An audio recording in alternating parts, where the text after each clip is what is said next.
Friends, स्वागत है आपका हमारे एक नए वीडियो में।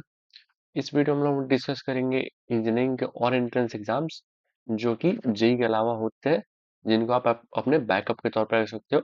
जैसा कि हम जानते हैं कि हमारा जेई मेन सेशन 1 हो चुका है और बहुत से ऐसे बच्चे होंगे जिन्होंने सेशन 1 में काफ़ी अच्छा किया होगा और वो एडवांस की तैयारी में लग चुके होंगे। काफ़ी ऐसे भी बच्चे होंगे जो अच्छा नहीं कर पाए होंगे और वो जेई मेन सेशन 2 की तैयारी कर रहे होंगे। ठीक है, तो वैसे बच्चों के लिए जो जेई मेन सेशन 1 में अच्छा नहीं कर पाए थे, उनके लिए एक बैकअप रखना इम्पोर्टेंट हो जाता है। क्योंकि अगर आप जेई सेकंड सेशन में भी अच्छा नहीं कर पाते हो, फिर आपके पास कोई विकल्प नहीं बचता, फिर आपको मैनेजमेंट कोटा के थ्रू जाना पड़ता है, जो कि काफ़ी कॉस्टली भी है और वर्थ इट भी नहीं है। तो इस वीडियो में हम लोग वही डिस्कस करेंगे कि कौन से ऐसे एग्जाम्स हैं जिनका सिलेबस तो जेई के सिलेबस के जैसा ही होता है, बट उन एग्जाम्स को आप बैकअप के तौर पर रख सकते हो ताकि आपको एक अच्छा कॉलेज, अगर आपका जेई में अच्छा रैंक नहीं आता है तो आप एक अच्छे कॉलेज में जा सको इन एग्जाम्स के थ्रू। तो इस वीडियो में हम लोग वही डिस्कस करेंगे। तो चलिए शुरू करते हैं वीडियो को। पहला एग्जाम है हमारा डब्ल्यू बी जो है, इसका फुल फॉर्म है West Bengal joint entrance examination. ये वेस्ट बंगाल के स्टेट गवर्नमेंट का एग्जाम है, जिसके थ्रू आपको यहाँ पे देखिए जादवपुर यूनिवर्सिटी, कलकत्ता यूनिवर्सिटी और कल्याणी गवर्नमेंट इंजीनियरिंग कॉलेज जैसे कॉलेजेस में एडमिशन, और भी कॉलेजेस हैं गवर्नमेंट के। और प्राइवेट यूनिवर्सिटीज की बात करें तो आईईएम है, हेरिटेज है, टेक्नोमेंट सॉल्ट लेक कैंपस है, हल्दिया है, और भी प्राइवेट यूनिवर्सिटीज प्राइवेट कॉलेजेस हैं। तो इस एग्जाम के थ्रू आप अपने कॉलेज में एडमिशन ले सकते हो। पहला हमारा है जादवपुर यूनिवर्सिटी। ये यूनिवर्सिटी किसी परिचय का मोहताज नहीं है। जो बच्चे जेई की तैयारी कर रहे हैं उनको पता ही होगा कि जादवपुर यूनिवर्सिटी क्या लेगेसी रखता है, क्या इसका प्लेसमेंट रिकॉर्ड है। तो इसके बारे में कहने की जरूरत नहीं है। तो आप इस एग्जाम को बैकअप पर रख सकते हो, खासकर वो बच्चे जो कि बिहार, झारखंड, यूपी, उड़ीसा और वेस्ट बंगाल के नेबरहुड स्टेट से आते हैं। उनके लिए मतलब आप रख सकते हो बिहार, यूपी। यूपी में भी मैं बोलूंगा ईस्टर्न यूपी, जो कि बिहार से लगा हुआ है। वेस्टर्न यूपी के लिए आप दिल्ली साइड जा सकते हो। यूपी, झारखंड हो गया, जो कि मतलब उतने डेवलप स्टेट नहीं है जिन और उनके अंदर अच्छे कॉलेज नहीं है। तो जेई मेंस के सेशन 2 से पहले इसका एग्जाम, इसका एप्लीकेशन फॉर्म क्लोज हो जाएगा, इसलिए नॉलेज होना आपको बहुत जरूरी है, ताकि आपको बाद में ये ना लगे कि मैं जेई मेंस के सेशन 2 में ये अच्छा नहीं कर पाया और मेरे लिए कोई एग्जाम ही नहीं बचा है। तो एप्लीकेशन फॉर्म जो है उसका 22 जनवरी से शुरू हो चुका है और 23 फरवरी तक रहेगा। ठीक है, 23 फरवरी तक इसका एप्लीकेशन फॉर्म रहेगा। एप्लीकेशन फॉर्म पे जो फी है वो 500 रुपया अनरिजर्व कैटेगरी के लिए। अगर आप वेस्ट बंगाल के अनरिजर्व हो तो आपको 500 लगेंगे, वेस्ट बंगाल के रिजर्व कैटेगरी हो तो आप 500 से थोड़े कम लगेंगे। और आप अदर स्टेट के कोई भी कैटेगरी से आते हो फिर आपको 500 ही लगेगी, क्योंकि अगर आप अदर स्टेट के किसी भी कैटेगरी से आते हो फिर वो आप अनरिजर्व काउंट किए जाओगे वेस्ट बंगाल में। ये एक रूल होता है, हर एक स्टेट का रूल होता है। एग्जाम डेट की बात करें तो 27 अप्रैल को एग्जाम होगा। अप्रैल का लास्ट सैटरडे संडे जो होगा वही एग्जाम डेट होगा। ये टेंटेटिव डेट है, लेकिन मान के चलिए कि इसी के आसपास एग्जाम हो जाएगा, अप्रैल लास्ट में एग्जाम हो जाएगा। इसके एग्जाम पैटर्न की बात करें तो 50-50 मार्क्स का फिजिक्स और केमिस्ट्री आता है और 100 मार्क्स का मैथमेटिक्स आता है, यानी कि टोटल 200 मार्क्स का क्वेश्चन आता है। 200 मार्क्स का क्वेश्चन है। ये फिजिक्स और केमिस्ट्री मिला के आपको 2 घंटे मिलते हैं और मैथ्स के लिए अकेले 2 घंटे मिलता है। ठीक है, और बीच में आपको एक ब्रेक मिलता है, यानी कि 4 घंटे का एग्जाम होता है और बीच में आपको ब्रेक मिलता है। इसके मार्किंग क्राइटेरिया की बात करें, let me change the colour, पहले मैं कलर को ब्लैक कर लेते हैं। ठीक है, अगर इसके मार्किंग स्कीम की बात करें, 1 मार्क का क्वेश्चन है, अगर आपने उसको सही सॉल्व किया तो आपको +1 मिलेगा, उसको गलत किया तो -1/4 हो जाएगा, यानी कि 1/4 आपके नंबर कट जाएंगे। अगर 2 मार्क का क्वेश्चन है, आपने सही किया तो +2 मिलेगा, अगर गलत किया तो -1/2 आपको मिलेगा, यानी कि 1/2 नंबर कट जाएगा, यानी कि ये भी 1/4 आपका कट जाएगा। और एक सेक्शन होता है multiple correct question, multiple correct. ठीक है, यानी कि एक से ज्यादा आंसर इसमें सही हो सकते हैं। एक से ज्यादा क्वेश्चन, एक से ज्यादा आंसर सही होंगे, उस कैटेगरी में आपको, अगर आपने सारे सही क्वेश्चन को सही आंसर को मार्क किया है तो आपको फुल मार्क्स मिलेंगे। अगर आपने सारे आंसर को सही मार्क नहीं किया तो आपको पार्शियली मार्क्स मिलेंगे। अगर आपने एक क्वेश्चन का एक आंसर सही और दूसरा गलत मार्क किया तो आपको कोई नंबर नहीं मिलेगा, आपको 0। इसमें नेगेटिव मार्किंग नहीं होती है, एक अच्छा, तो इसको आप पूरा अटेम्प्ट कर सकते हो। यूनिवर्सिटी की बात हमने कर ली, जादवपुर यूनिवर्सिटी तो कहने के लिए है ही नहीं कुछ भाई इसके बारे में। कलकत्ता यूनिवर्सिटी है भी डिसेंट कॉलेज है, अच्छा खासा प्लेसमेंट है इसका, आप इसको कंसिडर कर सकते हो। कल्याणी गवर्नमेंट इंजीनियरिंग कॉलेज भी काफी अच्छा कॉलेज है, लेकिन इसमें क्या है कि वेस्ट बंगाल का डोमिसाइल होना चाहिए आपके पास, यानी कि आप ट्वेल्थ जो है वेस्ट बंगाल से किए होने चाहिए। अगर आपने ट्वेल्थ वेस्ट बंगाल से किया है तो आप इसमें एडमिशन ले सकते हो, अदरवाइज आप एडमिशन नहीं ले सकते। प्राइवेट कॉलेज की बात करें तो आईएम काफी एक अच्छा कॉलेज है, काफी अच्छा प्लेसमेंट प्रोवाइड करता है। हेरिटेज है, ये भी काफी अच्छा है।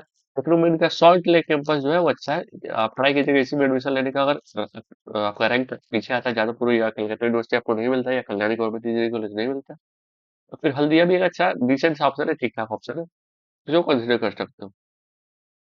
अगला एग्जाम देखते हैं। अगला एग्जाम है मिड सेट।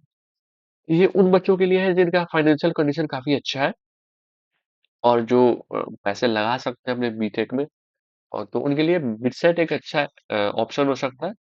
क्योंकि इसमें जो अगर आपका एडमिशन हो भी जाता है, काफी अच्छे खासे आपके पैसे लगने वाले हैं, तो जो बच्चे फाइनेंशियल कंडीशन उनकी अच्छी नहीं है, तो मैं कहूंगा इस ऑप्शन को स्किप ही करें, क्योंकि आप क्वालिफाई करने के बाद भी आपका कोई वो आप उतने पैसे नहीं दे पाओगे, ठीक है। तो बिट्स का अपना एग्जाम है, और इसके थ्रू आपको bits Pilani, bits Hyderabad, bits Goa और बिट्स दुबई के कैंपस में एडमिशन मिलता है, ठीक है। देखिए यहाँ पे सबसे बड़ा इसका कौन यही है, फी। आपको 5 लाख पर एनम लगता है, यानी कि 1 साल का आपका 5 लाख लगता है, यानी करीब 20 से 25 लाख आपके लग जाएंगे 4 साल के। हौसला वगैरह लगा के 20 से 25 लाख आपके लग ही जाएंगे, ठीक है। और इसके डेट्स की अगर हम बात कर लें तो 21 जनवरी को इसका एप्लीकेशन फॉर्म रिलीज हो चुका है, और 18 अप्रैल तक इसका एप्लीकेशन फॉर्म रहेगा फॉर फेज वन। इसके एग्जाम दो फेज में होते हैं। फेज वन के लिए 18 अप्रैल तक आप एप्लीकेशन फॉर्म भर सकते हो, और फेज टू के लिए 26 मई से एप्लीकेशन फॉर्म शुरू होगा, 10 जून तक आप भर सकते हो। तो ये फेज वन का भी चल रहा है, तो आप फेज वन का भर सकते हो अप्रैल 18 तक। अगर एप्लीकेशन फी की बात की जाए, तो लड़कों के लिए जो है, अगर वो सिर्फ एक सेशन का भरते हैं, फर्स्ट सेशन का, तो 3500। अगर दोनों का भरते हैं तो 5500 रुपए। और लड़कियों के लिए अगर सिर्फ एक सेशन का वो एप्लीकेशन फॉर्म भरते हैं तो 3000। और दोनों सेशन का वो एप्लीकेशन फॉर्म भरते हैं तो 4500। ये चार्जेस रहने वाले एप्लीकेशन फॉर्म के फी। एग्जाम डेट की बात करें तो पहले फेज का एग्जाम 26 मई से 30 मई के बीच हो जाएगा, और दूसरे फेज का एग्जाम 22 जून से 26 जून के बीच हो जाएगा, ठीक है। तो ये देखिए आप ज्यादा डिफरेंस नहीं है, लगभग 20 से 25 दिन का डिफरेंस है। तो अगर आपका फाइनेंशियल कंडीशन अच्छा है, तो आप इसको कंसिडर कर सकते हो, काफी अच्छा प्लेसमेंट देता है। बिट्स के सारे कॉलेज अच्छे प्लेसमेंट देते हैं, तो प्लेसमेंट के लिए जाना जाता है, और काफी स्टार्टअप भी यहाँ से निकले हैं। तो ये काफी अच्छा कॉलेज है। अगर आप फाइनेंशियली स्ट्रांग हो तो इसको कंसिडर कर सकते हो। पिछले वाले केस में क्या था कि वेस्ट बंगाल जितने कॉलेजेस हैं, वो उनके लिए ज्यादा बेटर है जो फाइनेंशियली स्ट्रांग नहीं है। अगर आप फाइनेंशियली स्ट्रांग नहीं है, तो आप 5 से 8 लाख में अपनी पूरी बीटेक कर सकते हो। आप प्राइवेट की मैं बात कर रहा हूँ, प्राइवेट की बात कर रहा हूँ, 5 से 8 लाख। सरकारी में गए तो एकदम मिनिमम आप 50K के अंडर अपनी बीटेक कर लोगे, तो ये तो बहुत कम हो गया। अगर आप प्राइवेट में भी जाते हो तो 5 से 8 लाख में आप अपनी बीटेक कर सकते हो, और डिसेंट पैकेज, इतना पैकेज आपको मिल ही जाएगा, 4 5 6 लाख आपको उसमें मिल जाएगा, ठीक है। तो ये उन बच्चों के लिए है जो फाइनेंशियली स्ट्रांग नहीं है। और जो सेकंड ऑप्शन था मिड सेट, ये उन बच्चों के लिए जो फाइनेंशियली स्ट्रांग है। अगर आप फाइनेंशियली स्ट्रांग, आप इतना पैसा पे कर सकते हो, डेफिनेटली आपको जाना चाहिए, क्योंकि बिट्स बहुत अच्छा कॉलेज है, आईआईटी एनआईटी के टक्कर का कॉलेज है। आप इसमें डेफिनेटली आपको कंसिडर करना चाहिए। अगला एग्जाम है MST CET. MST CET Maharashtra के स्टेट गवर्नमेंट का अपना एंट्रेंस एग्जाम है। ये महाराष्ट्र का स्टेट गवर्नमेंट कंडक्ट कराता है, ठीक है। और इसके थ्रू आप महाराष्ट्र के अलग अलग कॉलेज में एडमिशन ले सकते हो। कौन से कॉलेज में एडमिशन होता है? COEP Pune, top college placement wise. आपको एवरेज पैकेज, सीएससी का एवरेज पैकेज, आईटी का एवरेज पैकेज आपको 15 लाख 20 लाख का देखने को मिलेगा। ये है कॉलेज ऑफ इंजीनियरिंग पुणे, ये पुणे में लोकेटेड है। वीजेटीआई ये है मुंबई में लोकेटेड। आईसीटी केमिकल इंजीनियरिंग के लिए आप समझिए इंडिया टॉप 5, मतलब टॉप 5 क्या, टॉप 3 में भी ये कॉलेज होना चाहिए केमिकल टेक्नोलॉजी के लिए। ये बहुत बेस्ट कॉलेज है। आप अगर केमिकल इंजीनियरिंग पढ़ना चाहते हो तो आप डेफिनेटली इसको कंसिडर कीजिए। आपके मुकेश अंबानी, लॉर्ड धीरू भाई अंबानी, उनके बेटे मुकेश अंबानी इसी कॉलेज से पढ़े हुए हैं। अगला SPIT Mumbai, Sardar Patel institute of technology Mumbai, ये भी मुंबई में लोकेटेड है। तगड़ा प्लेसमेंट और काफी कम फी में। अगला है MIT WPU, world peace university. इसका एक कौन सी ये है कि ये काफी कॉस्टली है, लेकिन प्लेसमेंट इसके भी काफी अच्छे है। और अगला है केजीसो भैया, ये कुछ कॉलेजेस है जिनको आप कंसिडर कर सकते हो। इसके अलावा भी काफी अच्छे सारे कॉलेजेस हैं, एमएसटी सीईटी के थ्रू आते हैं। इसके डेडलाइंस की बात करें तो एप्लीकेशन फॉर्म इसका 30 दिसंबर 2024 को आ चुका है। 30 दिसंबर 2024 को आ चुका है। कब तक रहेगा? 15 फरवरी 2025 तक रहेगा, विदाउट लेट फी। यहाँ पे नोटिस कीजिए, विदाउट लेट फी। और 22 फरवरी तक भर सकते हो लेट फी के साथ। भैया लेट फी का इंतजार क्यों करना कि भाई हम 22 फरवरी को भरेंगे, लेट फी दे के भरेंगे? इंतजार क्यों करना? अगर आपको बैकअप चाहिए, अगर आप महाराष्ट्र के आसपास के कहीं रहने वाले हो, जैसे महाराष्ट्र के हो गए या गुजरात के हो या मध्य प्रदेश के हो, कर्नाटका के मैं नहीं कहूंगा क्योंकि कर्नाटका में बहुत सारे ऐसे ही कॉलेजेस हैं। कर्नाटका के स्टूडेंट्स को महाराष्ट्र आने की वैसे ज्यादा जरूरत है नहीं। अगर आप आना चाहते हो, आपका शौक है आने का, तो आप आ सकते हो। वैसे भी कर्नाटका में काफी अच्छे इंजीनियरिंग कॉलेज है। मतलब आप महाराष्ट्र के आसपास के रहने वाले हो, तो आप इसको कंसिडर कर सकते हो एज अ बैकअप ऑप्शन, ठीक है। और 15 फरवरी से अगर आप इसको कंसिडर करो, 15 फरवरी से आप पहले इसको फॉर्म फिल कर दीजिए। एप्लीकेशन फॉर्म की बात करें तो 1000 रुपये अनरिजर्व कैटेगरी के लिए और 800 रुपये रिजर्व कैटेगरी के लिए, जिसमें आपको ओबीसी, एससी, एसटी, ईडब्ल्यूएस ये सब आते हैं। इसका एग्जाम जो होगा अप्रैल में होगा। अप्रैल में, डेट तो अभी नहीं आई है, लेकिन अप्रैल लास्ट तक ये एग्जाम हो जाएगा। एग्जाम पैटर्न की बात करें तो फिजिक्स में, केमिस्ट्री में और मैथ्स में सब में 50 question. 50 question in in subject. Total 150 question हो गए। और आप कोई निगेटिव मार्किंग नहीं रहेगी इसमें। टाइम कितना मिलेगा इसमें? टाइम 3 घंटे। पिछले वाला जो एग्जाम था मिड सेट, उसमें 3 घंटे टाइम मिलता है। तो इसमें इसमें टाइम 3 घंटे मिलेगा। और आपको 150 क्वेश्चन करना है, इसमें कोई निगेटिव मार्किंग नहीं है। तो ये एक अच्छी बात है कि आप तुक्के मार सकते हो। अगर आपका लक सही रहा तो अच्छे लगेंगे। अगला एग्जाम देखते हैं कॉमेड के। कॉमेड के होता है ये, अगर आप कर्नाटका में इंजीनियरिंग करना चाहते हो, तो कर्नाटका में इंजीनियरिंग करने के लिए दो एग्जाम होते हैं। एक है केसीईटी और दूसरा है कॉमेड के। केसीईटी किनके लिए है? ये है कर्नाटका के स्टूडेंट्स के लिए। अगर आप कर्नाटका से 12th किया आपने या कर्नाटका का आप रेजिडेंट हो, तो आप इस एग्जाम को दे सकते हो, अदरवाइज आप नहीं दे सकते। अगर आप अदर स्टेट्स के हो, आप अगर दिल्ली के हो, यूपी के हो, पंजाब के हो, झारखंड के हो, आप हरियाणा के हो, कहीं के भी हो, अदर देन कर्नाटका, आपको कॉमेड के देना पड़ेगा। अगर आप बेंगलोर में इंजीनियरिंग करना चाहते हो, जो कि आईटी का एक अच्छा खासा हब माना जाता है, तो आपको ये कॉमेड के एग्जाम देना पड़ेगा। इसके रजिस्ट्रेशन फॉर्म की बात करें तो ये 3 फरवरी को ओपन होगा। यानी कि आज है आपका 29 जन, और ये 3 फरवरी को ओपन होगा। यानी कि आज से करीब करीब 5 दिन के बाद। तो 3 फरवरी को ओपन होगा। इसका डेडलाइन नहीं है कि कब तक चलेगा। उसी टाइम बताया जाएगा जब फॉर्म ओपन होगा। इसका एप्लीकेशन फॉर्म का फी जो है 1950 रुपये है। यहाँ पे आप देख सकते हैं। एग्जाम डेट जो है मई में होगा। स्टार्टिंग मई से मिड मई के बीच में हो जाएगा। 10 मई टेंटेटिव डेट है अभी। ये चेंज भी हो सकता है। और इसे एग्जाम पैटर्न की बात किया जाए तो 60 क्वेश्चन फिजिक्स में, 60 क्वेश्चन केमिस्ट्री में, 60 क्वेश्चन मैथ्स में, यानी कि टोटल 180 क्वेश्चन। 180 क्वेश्चन 180 मिनट्स, यानी कि 1 मिनट 1 क्वेश्चन। अगर 1 मिनट 1 क्वेश्चन है, तो फिर आप कंसिडर कर सकते हो कि इजी क्वेश्चन आएंगे। Easy to medium level, easy to moderate. Hard question नहीं आएंगे, क्योंकि हार्ड क्वेश्चन आए तो फिर वो 1 मिनट में करना पॉसिबल नहीं है। आप कंसिडर कर सकते हो कि इजी टू मीडियम क्वेश्चन आएंगे। और इसमें भी निगेटिव मार्किंग देंगे, नो निगेटिव मार्किंग, ठीक है। अब आप कॉलेज देख लेते हैं, इसके थ्रू कौन से कॉलेज मिलते हैं। पहला college RV college of engineering, तगड़ा प्लेसमेंट, एकदम बढ़िया प्लेसमेंट है। आप मेडिके के थ्रू जाते हो, आपके पैसे लगेंगे मतलब 12 से 15 लाख, ठीक है। और पैकेज आपको डिसेंट पैकेज मिलेगा। अच्छा खासा पैकेज मिलता है आरवी कॉलेज ऑफ इंजीनियरिंग से। दूसरा BMS college of engineering Bangalore. उसके बाद MS Ramaiah institute technology Bangalore. Dayanand Sagar college of engineering Bangalore. और भी बहुत सारे कॉलेज हैं बेंगलोर में, काफी अच्छे कॉलेज है, डिसेंट कॉलेज है। वो बहुत अच्छा प्लेसमेंट प्रोवाइड करेंगे। और आपके पैसे लगेंगे 12 से 15 लाख, या थोड़ा ऊपर नीचे हो सकता है।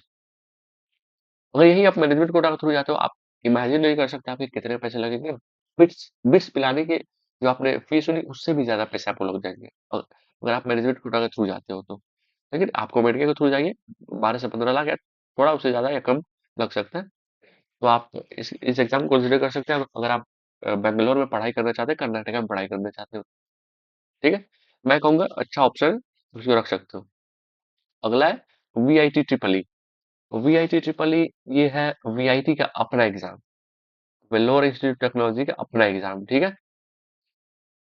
इसके थ्रू आपको किन किन कॉलेज में एडमिशन मिलता है, ये देख लीजिए। वीआईटी वेल्लोर हो गया, वीआईटी भोपाल, वीआईटी अमरावती यानी कि वीआईटी आंध्र प्रदेश, और वीआईटी चेन्नई, ठीक है। इन चार कैंपसेस में आपको एडमिशन मिलता है। अगर इसके डेडलाइन की बात करें तो 4 नवंबर को इसके एप्लीकेशन फॉर्म आ चुका है, और ये कब तक रहेगा, 31 मार्च तक। 31 मार्च तक इसका एप्लीकेशन फॉर्म खुला रहेगा, आप उससे पहले भर सकते हो।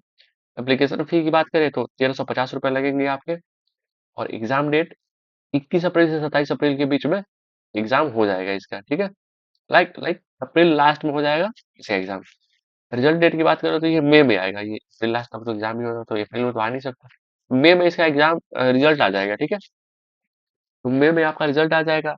एग्जाम पैटर्न देख ले, 35 क्वेश्चन फिजिक्स में, 35 क्वेश्चन केमिस्ट्री में, और 40 क्वेश्चन जो है मैथमेटिक्स में, 10 क्वेश्चन एप्टीट्यूड यानी कि लॉजिकल रीजनिंग या सिंपल कैलकुलेशन में, 5 क्वेश्चन आपके इंग्लिश के। टोटल कितने हो गए, 125 क्वेश्चन, और इसमें भी मिलेंगे आपको 180 मिनट यानी कि 3 घंटे। 125 क्वेश्चन 180 मिनट। क्वेश्चन आपको इजी टू मॉडरेट लेवल के ही मिलेंगे, ज्यादा हार्ड क्वेश्चन नहीं मिलेगा। और जो सिलेबस आपका 11 12 है वही आपको इसमें देखने को मिलेगा। इसमें भी निगेटिव मार्किंग नहीं है, लेकिन इसमें जाने से पहले एक चीज को समझना बहुत जरूरी है, इसके फी स्ट्रक्चर। मैंने एक एग्जांपल लिया है इसका फी स्ट्रक्चर, जो सीएससी का फी स्ट्रक्चर है वेल्लोर कैंपस का। आप भोपाल, अमरावती और चेन्नई का थोड़ा ऊपर नीचे हो सकता है, लेकिन वेल्लोर कैंपस का एग्जांपल लेते हैं, और इसको समझना थोड़ा ज्यादा जरूरी है। इसको आप पहले समझ लीजिए। देखिए, इसमें आपको फी लगता है कैटेगरी वाइज, यहाँ पे देख रही है, category 1, category 2, category 3, category 4, category 5। Assume कीजिए आपने वीआईटी ट्रिपल ई एग्जाम दिया, आपकी रैंक आ गई 100। कितनी आ गई रैंक, 100, ठीक है। आपको मिल रही है कंप्यूटर साइंस, ठीक है, सीएससी कैटेगरी 1 में मिल रही है, ठीक है। तो आपको मिले लगेंगे 2 लाख रुपए एक साल के, यानी कि 2 लाख पर एनम, यानी कि आपके 4 साल के हो गए 8 लाख, हो गया ना, 8 लाख, ठीक है।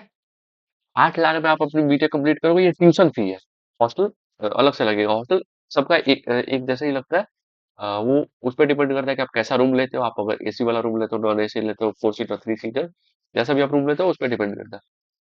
लेकिन ये ट्यूशन फी में जो वेरिएशन है उसको समझना जरूरी है। अगर आप आपकी रैंक 100 है, आपको चाहिए सीएससी, और आपने कैटेगरी 1 में सीएससी ले लिया, ठीक है। मान लीजिए कोई बच्चा है जिसकी रैंक है 1000, उसको कैटेगरी 1 की सीएससी नहीं मिली, बट उसका मन है कि भाई मुझे तो सीएससी पढ़ना है, तो उसके लिए भी वीआईटी वाले बोलेंगे ठीक है भैया, आप तुमको सीएससी पढ़ना है, तुमको थोड़े ज्यादा पैसे देने पड़ेंगे। कितने ज्यादा, तो मान लीजिए उसको कैटेगरी 2 सीट मिलती है तो उसको 3 लाख पर एनम, यानी कि टोटल उसको लग जाएगा 12 लाख। 12 लाख टोटल उसके पैसे लग, जहाँ पे आप 8 लाख लगे वहां पे 12 लाख पड़ेगा। यही ये भी कंप्यूटर साइंस ही, आप भी पढ़ोगे कंप्यूटर साइंस, ये भी पढ़ेगा कंप्यूटर साइंस। जहाँ पे आपके 8 लाख लगे क्योंकि आपकी रैंक अच्छी थी, इससे लगेगा 12 लाख रुपए। अगर मान लीजिए कोई बच्चा है जिसकी रैंक है 5000, वो बोल रहा है कि भैया मुझे भी कंप्यूटर साइंस पढ़नी है, तो वीआईटी वाले बोलेंगे ठीक है भैया तुम भी आ जाओ, तुम भी कंप्यूटर साइंस पढ़ लो, लेकिन तुम्हें लगेंगे और ज्यादा रुपए। और ज्यादा कितने, 4 लाख पर एनम, यानी कि टोटल आपका लग जाएगा 16 लाख। आप देखिए यहाँ पे आप 8 लाख दे के पढ़ रहे हो, कोई बच्चा 12 लाख दे के पढ़ रहा है, कोई 16 लाख दे के पढ़ रहा है, सेम कोर्स कंप्यूटर साइंस ही पढ़ रहा है। कोई 8 लाख दे के पढ़ रहा है, कोई 12 लाख, कोई 16 लाख। क्यों, तो उनके रैंक में वेरिएशन है। कोई और बच्चा है जिसका 10,000 रैंक है, वो बोला भैया मुझे भी कंप्यूटर साइंस चाहिए। अगर आप 10,000 रैंक पे आप चाहो दूसरे ब्रांच ले सकते हो, लेकिन अगर आपके यहाँ जिद है कि भाई मुझे कंप्यूटर साइंस ही पढ़ना है क्योंकि डिमांड उसकी है, तो आप वो वीआईटी वाले वो भी दे देंगे। बोलेंगे आपको 4.5 लाख रुपए दे दो एक साल के, आपको कंप्यूटर साइंस मिल जाएगी, यानी कि टोटल आपके कितने लग जाएंगे, 18 लाख, ठीक है। 18 लाख लग जाएंगे। मान लो कोई बच्चा एकदम लास्ट रैंक पे है, या थोड़ा मतलब एकदम पीछे रैंक पे है, वो बोलेगा भैया मुझे भी कंप्यूटर साइंस चाहिए, तो वो भी मिल जाएगी। उसके लगेंगे 5 लाख रुपए पर एनम, यानी कि टोटल उसके लग जाएंगे 20 लाख रुपए। तो देखिए कहाँ ये कैटेगरी 1 में 8 लाख लग रहा है ट्यूशन फी, कहाँ ये कैटेगरी 5 20 लाख रुपए लग रहा है, कितना बड़ा डिफरेंस है, 2.5 गुना का डिफरेंस है। तो अगर आपकी रैंक अच्छी आती है, आपको कैटेगरी 1 की सीट मिलती है, कैटेगरी 2 की, तो आप ले सकते हो। अगर आप फाइनेंशियली स्ट्रांग हो, आप अच्छे कॉलेज में जा सकते हो, ये भी डिसेंट कॉलेज है और डिसेंट प्लेसमेंट दे देता है, ज्यादा खराब नहीं है, आप जा सकते हो। हाँ, आप मैं तो कहूँगा कैटेगरी 1 कैटेगरी 2 की मिलती है, मार्क्स मैक्स कैटेगरी 2, तो आप जा सकते हो। उससे नीचे जाना वर्थ इट नहीं है मेरे अकॉर्डिंग, ठीक है। चलिए अगला एग्जाम देख लेते हैं। ये एग्जाम मेरा फेवरेट है। ये एग्जाम इंजीनियरिंग से रिलेटेड नहीं है। आपको ये इंजीनियर नहीं बनाता है। ये आपको बीएससी की डिग्री देता है। लेकिन इसका प्लेसमेंट जो है एकदम तगड़ा प्लेसमेंट है। और इसके प्रोज जो आप सुनेंगे, आप दंग रह जाएंगे कि इसके प्रोज कैसे हैं। और मतलब ये बहुत से बच्चों को पता भी नहीं होगा कि ऐसा कॉलेज हमारे इंडिया में मतलब इंडिया में एग्जिस्ट करता है। ठीक है। ये है हमारा आईएसआई। ये पाकिस्तान वाला आईएसआई नहीं है। ये इंडियन स्टैटिस्टिकल इंस्टीट्यूट। ठीक है, हिंदी में कहें तो भारतीय सांख्यिकी संस्थान। इसके दो कैंपस है जो यूजी कोर्सेज ऑफर करते हैं। पहला आईएसआई कोलकाता, दूसरा आईएसआई बेंगलोर। आईएसआई कोलकाता में यूजी के दो कोर्सेज है। बैचलर ऑफ ये स्टैट लिखा, वो बैचलर ऑफ स्टैटिस्टिक्स है। स्टैटिस्टिक्स। ठीक है। बैचलर ऑफ स्टैटिस्टिक्स और bachelor of statistical data science. ये नया इन्होंने शुरू किया। ये है 4 ईयर का कोर्स। आई थिंक 4 ईयर का ये आई एम नॉट श्योर। ये तो 3 ईयर का आई नो। ये 3 ईयर का कोर्स है। और ये है 4 ईयर का। ये इन्होंने नया शुरू किया, आई थिंक 2022 या 23 में शुरू किया इन्होंने। और ये बहुत पहले से चला आ रहा है। तो आईएसआई कोलकाता ऑफर करता है आपको bachelor of statistics, bachelor of statistical data science. और आईएसआई बेंगलोर आपको ऑफर करता है बैचलर ऑफ मैथमेटिक्स। ये भी 3 साल का कोर्स है। ठीक है, 3 साल का कोर्स है। इसमें आपको सबसे बड़ा प्रोज क्या दिखेगा, यहाँ पे देखिए, नीचे देखिए, फीस का सेक्शन दिख रहा है। ट्यूशन फी क्या आपका, जीरो। कोई पैसा नहीं लगेगा पर ट्यूशन फी के तौर पे। थोड़ा सा मेंटेनेंस चार्ज लगेगा, थोड़ा सा हॉस्टल का लगेगा, वो भी बहुत कम है, बहुत कम। तो वो थोड़ा पैसा लगेगा। और ट्यूशन फी आपका जीरो लगेगा। आप मतलब आप अपना यूजी, अपना ग्रेजुएशन लगभग 20 से 25 हजार में कंप्लीट कर लोगे। ठीक है। अगर आप चाहें तो इसके साइट पे जाके इसका फीस स्ट्रक्चर देख सकते हैं। आप 20 से 25 हजार में कंप्लीट कर लोगे। और इसका एवरेज पैकेज आप दंग रह जाओगे। इसका एवरेज पैकेज क्या है, 25 से 30 लाख पर एनम। ये इसका एवरेज पैकेज यहाँ पे। लेकिन ये उन्हीं बच्चों के लिए है जो मैथ्स में एकदम इंटरेस्टेड है, जिनका मैथ्स, जो मैथ्स में बहुत एकदम इंथुजियास्ट है मैथ्स के लिए। उनके लिए ये है। जो जो मैथ्स से भागते हैं, जो मैथ्स उनके लिए जिनको टफ लगता है, मैं रिकमेंड करूंगा कि भाई तुम नहीं भरो। क्योंकि फिर तुम पागल ही हो जाओगे भाई। तुम 3 साल तुमको इतनी मैथ्स पढ़नी है भाई। तुमको मतलब समझो कि 90% तुम मैथ्स ही पढ़ना है। ये डिग्री का नाम है बैचलर ऑफ मैथमेटिक्स और बैचलर ऑफ स्टैटिस्टिक्स। तो सिर्फ उन्हीं बच्चों के लिए जो मैथ्स इंथुजियास्ट है, मैथ्स से जिनको प्यार है, उन बच्चों को डेफिनेटली इसको कंसिडर करना चाहिए। इसका आपने देखा ये एवरेज पैकेज क्या है, ये प्रोज है। इसका फी एक प्रोज है। लेकिन मेन प्रोज देखिए, आपको स्टाइपेंड मिलेगा। कितना स्टाइपेंड, 5 हजार रुपए। ये 5 हजार रुपए पर एनम नहीं है, 5 हजार रुपए पर मंथ। पर मंथ 5 हजार रुपए, यानी कि आपको एक साल में 60 हजार रुपए पर एनम।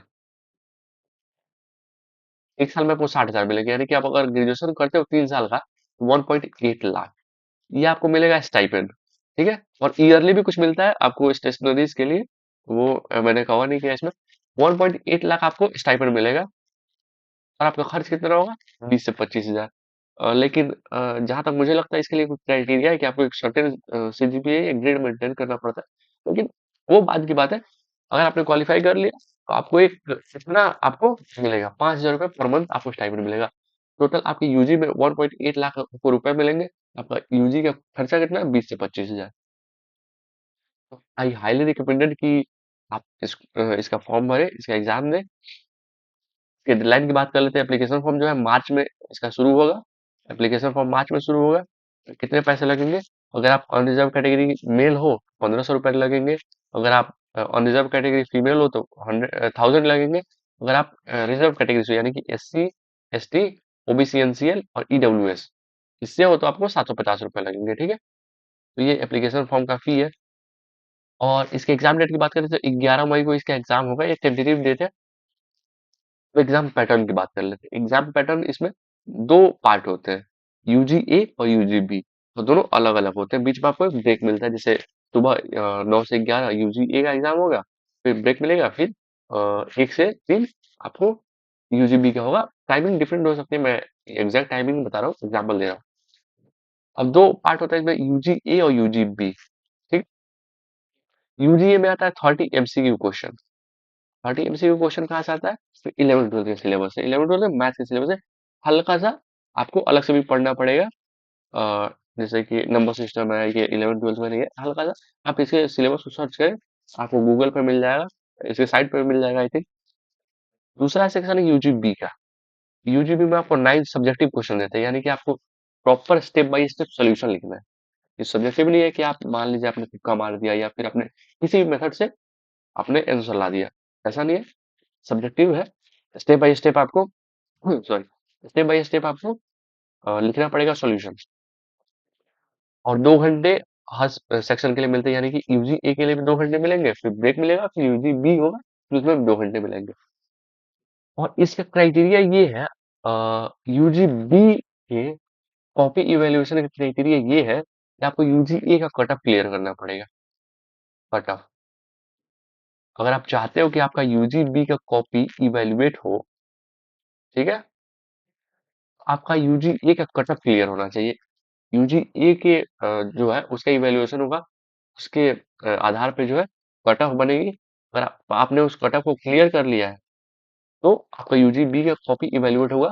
अगर आपने मान लीजिए कि यूजी ए में आप कट ऑफ क्लियर नहीं कर पाए और यूजी बी में आपका 100% मार्क्स है, कोई फायदा नहीं है। वो आपका मतलब काउंट ही नहीं होगा, मतलब आप वो कॉपी इवेल्युएट ही नहीं होगी। ठीक है, तो दोनों का ध्यान रखना है कि यूजी ए में भी अच्छा करना है, यूजी बी में भी अच्छा करना है, और तब जाके आपको मेरिट बनेगी और आपका सिलेक्शन होगा। इसके बाद एक इंटरव्यू भी होता है I think, I am not sure, but एक इंटरव्यू भी होता है इसका आई थिंक। हाँ, इंटरव्यू होता है। ओके, तो अगर आप चाहते हैं इसके बारे में और जानना तो आप कमेंट करके बताइए, मैं इसके बारे में डिटेल वीडियो लाऊंगा। इसका एक कौन है, कौन जो सबसे सबसे बड़ा नहीं कहूंगा, कौन क्या ही है, इसमें क्या है, सीट्स बहुत लिमिटेड है। सीट्स की बात करें तो समझिए कि 50 इसमें हो गई, 50 इसके मुझे आइडिया नहीं है, लेकिन 50 ही होंगी, और 50 इसमें लगभग 150 सीट है, और कंपटीशन ज्यादा है। इसमें करीब करीब आपको 45 to 50 के एप्लीकेशन फॉर्म आता है। तो 45 to 50 के एप्लीकेशन फॉर्म आता है, सिलेक्शन 150 का होता है। लेकिन आप मैं जो अगर मैथ्स से आप प्यार करते हैं, मैथ्स में आप एकदम इंथुजियास्ट हो मैथ्स के लिए, तो मैं हाईली रिकमेंड करूंगा कि इस एग्जाम को आप जरूर भरें। आप अगर आप इंजीनियरिंग करने चाहते हो, इसके पहले वाले जो जितने भी एग्जाम्स हैं वो इंजीनियरिंग के थे, मैं रिकमेंड करूंगा आप इसका फॉर्म जरूर भरें। ठीक है, अगर इन सब में मुझे कोई एक चुनना हो, मैं आईएसआई का एग्जाम चुनूंगा कि इसका फॉर्म आप जरूर भरें, अगर आप मैथ्स में एकदम इंथुजियास्ट हो मैथ्स के लिए। लेकिन इसके साथ साथ ये भी ध्यान रखना है कि बैकअप लेके चलना है, इसके साथ कोई और फॉर्म आप भरें, क्योंकि अगर आपको इंजीनियरिंग करनी है तो कोई और फॉर्म आपको भरना पड़ेगा, क्योंकि इसमें सिलेक्शन के चांसेस बहुत कम है। अगर आप अच्छे से मेहनत करते हो पर सिलेक्शन हो सकता है, बहुत कम चांसेस है, बहुत लिमिटेड सीट है। ठीक है, तो आज के लिए बस इतना ही, फिर मिलते हैं